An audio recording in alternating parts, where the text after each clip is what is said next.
Hello dear student, आज बात करते हैं जो सॉलिड होता है उस सॉलिड की प्रॉपर्टी।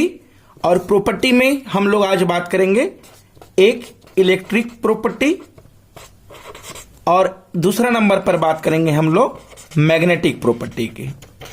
तो चलिए सबसे पहले बात करते हैं इलेक्ट्रिकल प्रॉपर्टीज ऑफ सॉलिड। तो यहां पास देखें, जो सॉलिड होता है उनकी अगर क्लासिफिकेशन किया जाए इलेक्ट्रिकल प्रॉपर्टी के अकॉर्डिंग, तो जो सॉलिड है वह जनरली 3 प्रकार के होता है। फर्स्ट कंडक्टर, सेकेंड इंसुलेटर और थर्ड नंबर पर जो कि सेमीकंडक्टर होता है। सबसे पहले देखते हैं यहां पास कंडक्टर के बारे में। जो कंडक्टर होता है उसे इस तरह से एक्सप्लेन किया जा सकता है कि वे पदार्थ जो अपने में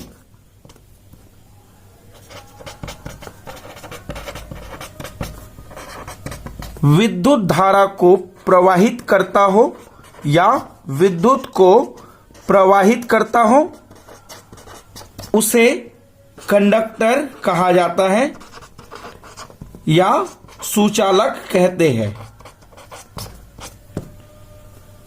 जो इस तरह से जो कंडक्टर होता है इनकी जो चालकता होता है वह जो कि 10 की घात 6 से लेकर 10 की घात 8 ओम पर सेंटीमीटर होता है।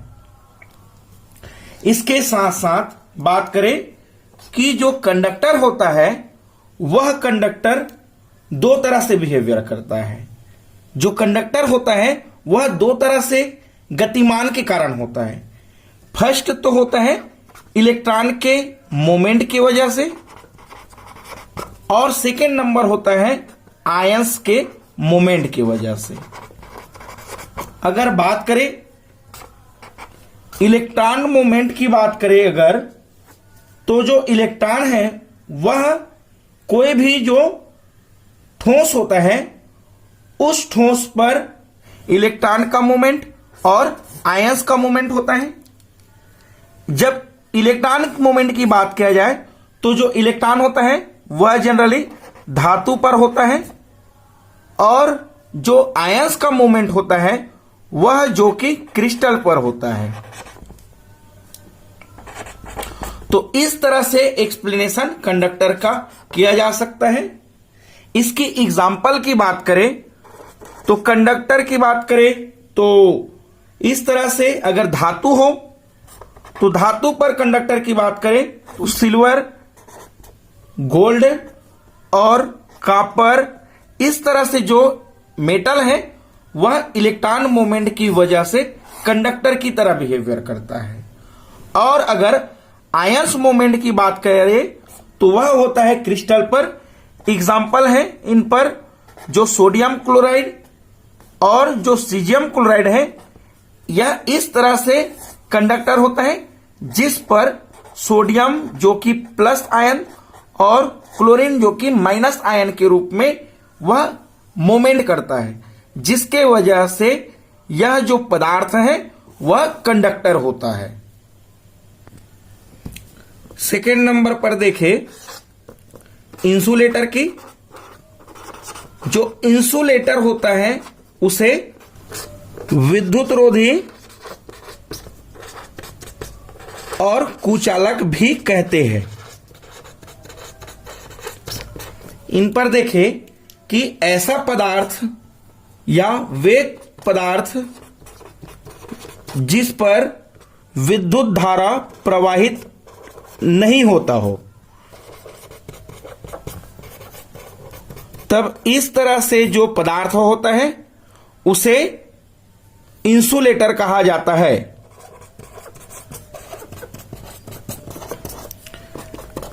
अगर बात किया जाए तो ऐसा पदार्थ जिसकी जो चालकता है वह चालकता अगर 10 की घात -12 ओम पर सेंटीमीटर से कम होता हो वह इंसुलेटर की तरह बिहेवियर करता है।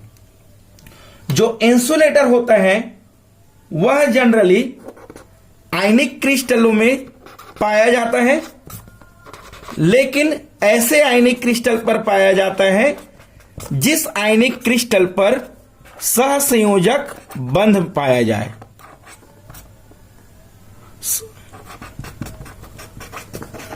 और उसके साथ साथ यह जो है ऐसे क्रिस्टल पर भी पाया जाता है जैसे कि एमोर्फस क्रिस्टल पर,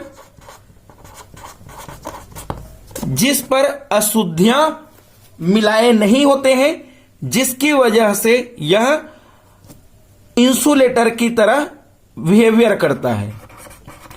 और अगर इसी इंसुलेटर पर या इस एमोर्फस पर अशुद्धियां मिला दिया जाए, यानी कि डोप मिला दिया जाए, तब उस कंडीशन पर जो एमोर्फस क्रिस्टल है वह कंडक्टर की तरह बिहेवियर कर सकता है। इसकी एग्जाम्पल की बात करें तो जो भी ठोस होता है जो कि आयनिक क्रिस्टल होता हो और आयनिक क्रिस्टल होता हो और उस पर सहसंयोजक बंध बना हो, उसके साथ साथ इस तरह से और एग्जाम्पल बताया जा सकते हैं जैसे कि लकड़ी, रबर और बेकेलाइट इनका एग्जाम्पल है। थर्ड नंबर पर बात करते हैं अर्धचालक। वे पदार्थ जो विद्युत रोधी और सुचालक के बीच पर आता हो उसे अर्धचालक कहा जाता है। इसके साथ साथ अर्धचालक को इस तरह से भी डिफाइन किया जा सकता है कि वे पदार्थ जो कुचालक होता है लेकिन इस पर अशुद्धियां मिला देने से इनकी चालकता बढ़ जाता है, तब उस कंडीशन पर यह कंपाउंड जो कि सुचालक की तरह बिहेवियर करता है। तब इस तरह से जो सुचालक कुचालक से अशुद्धियां मिलाने के बाद सुचालक की तरह बिहेवियर करता हो, तब इस तरह से जो चालक है उसे अर्धचालक कहा जाता है।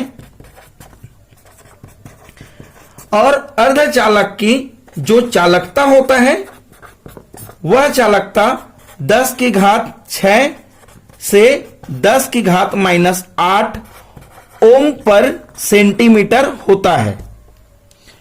और इसके बाद जो अर्धचालक होता है उस अर्धचालक को जो कि हम लोगों ने दो तरह से पढ़ा था, पहला इंट्रिंसिक और सेकेंड नंबर पर पढ़े थे एक्सट्रिंसिक। जो इंसेंट्रिक होता है या इंसेंट्रिक सेमीकंडक्टर होता है वह जो कि कुचालक पदार्थ पर तापमान बढ़ाने की वजह से वह चालक की तरह बिहेवियर करता हो, तब उसे इंसेंट्रिक सेमीकंडक्टर कहा जाता है। और एक्ससेंट्रिक सेमीकंडक्टर की जब बात करें तो जब किसी भी कुचालक पदार्थ पर अशुद्धियां मिलाया जाए तब इस तरह से जो चालक बनेगा उस पदार्थ को इंसेंट्रिक सेमीकंडक्टर कहा जाता है। और जो इंसेंट्रिक सेमीकंडक्टर होता है वह दो टाइप से होता है, एक एन टाइप अर्धचालक और एक होता है पी टाइप अर्धचालक। तो इस एन टाइप और पी टाइप अर्धचालक को जो कि सॉलिड स्टेट के लेक्चर नंबर 4 पर बताया जा चुका है।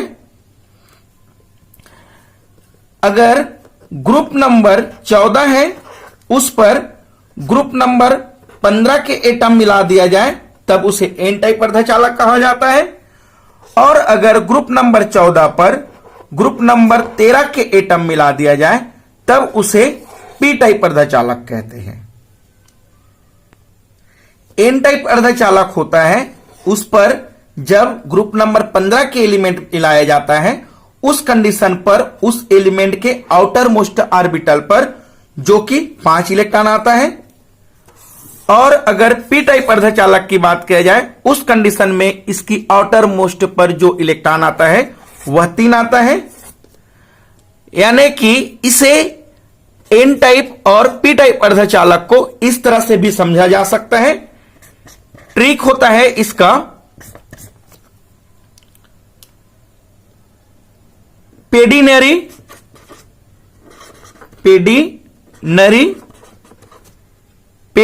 में पेडी और नरी को अलग लिखा जाए इस तरह से, एक पेडी और यहां पास लिख दे नेरी।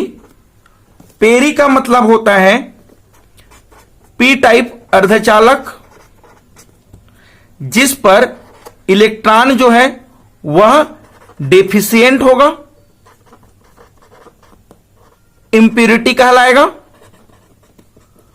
और अगर नेरी की बात किया जाए, इस कंडीशन पर इसे एन टाइप सेमीकंडक्टर, जिस पर ई इलेक्ट्रॉन, आर जो होता है उसका मतलब होता है रिच और ई का मतलब होता है इंप्योरिटी, तो इसे इस तरह से बताया जा सकता है। पी टाइप अर्धचालक होता है उस पर इलेक्ट्रॉन की कमी होता है, और जो एन टाइप अर्धचालक होता है उस पर इलेक्ट्रॉन जो कि एक्स्ट्रा होता है।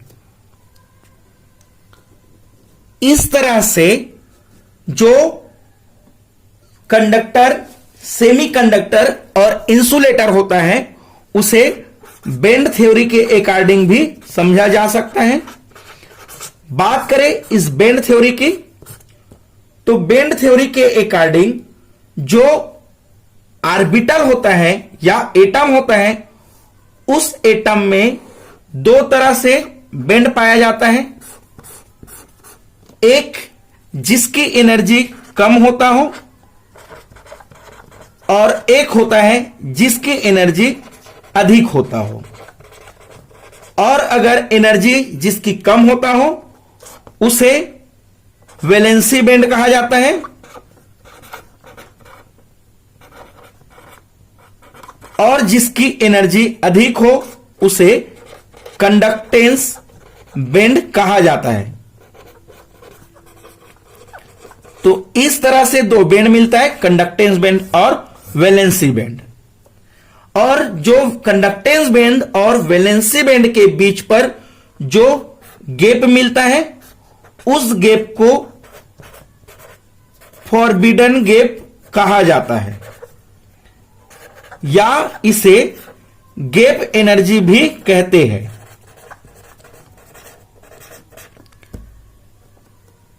अगर किसी भी एटम में सपोज ले ले, कंडक्टर की बात करें, जो एटम होता है उस एटम में जो कंडक्टेंस बैंड होता है और इस तरह से जो वैलेंस बैंड होता है, इनके बीच में जो फॉरबिडन गैप है वह फॉरबिडन गैप की एनर्जी 0 हो, तब इस कंडीशन में जो वैलेंस बैंड है और जो कंडक्टेंस बैंड है उस पर वैलेंस बैंड से इलेक्ट्रॉन जो कि कंडक्टेंस बैंड पर आसानी से मूवमेंट कर सकते हैं, जिसके वजह से वह पदार्थ जो कि कंडक्टर होता है। वैसे ही बात करें सेमीकंडक्टर की, तो अगर इस तरह से जो वैलेंस बैंड है और कंडक्टेंस बैंड है उनके बीच पर जो फॉरबिडन गैप एनर्जी होता है, वह फॉरबिडन गैप एनर्जी जो कि कंडक्टर से अधिक होता हो, तो इस तरह से जो कंपाउंड है उसे सेमीकंडक्टर कहा जाता है।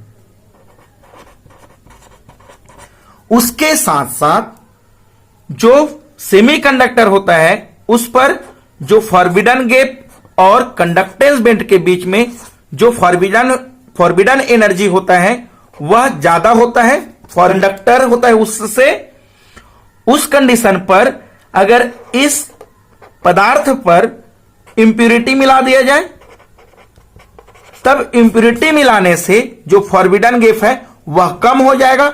इस तरह से जो इलेक्ट्रॉन वैलेंस बैंड पर होगा वह कंडक्टेंस बैंड पर मूव कर सकता है।